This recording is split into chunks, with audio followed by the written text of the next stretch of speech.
across to him now for an update. Gallagher, now you have been there in the region covering events as they unfold for the past few days, and the weather has certainly already shifted dramatically.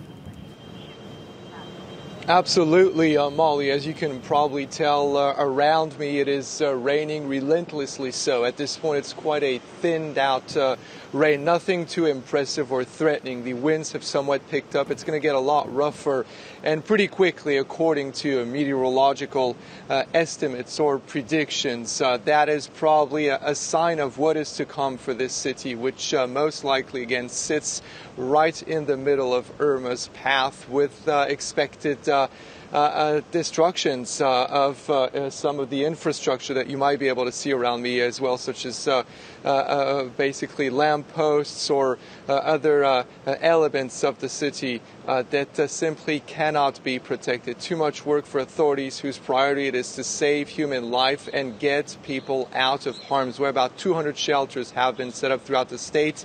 The latest figures we were given were that thousands, more than 10,000 people had elected to go into those. But again, at this point, there's absolutely no more sun. It is a very dramatic shift from what we have been witnessing for the past 48 hours, which were crisp blue skies, sunshine, high temperatures. It's gotten a lot cooler and certainly a lot darker. Now, Gallagher, the storm is expected to make landfall on Sunday. Is it too late to evacuate now?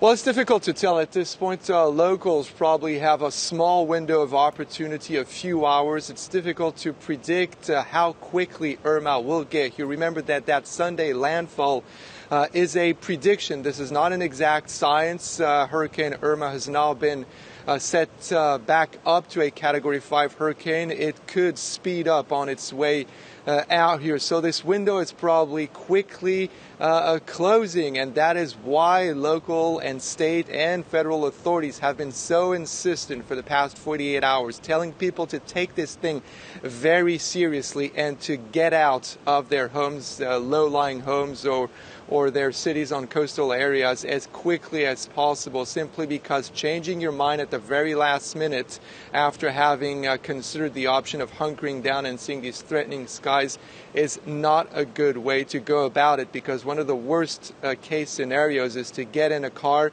and end up being stranded on a highway that could get flooded. Indeed. Gallagher, thank you very much for that. Gallagher Fenwick reporting there.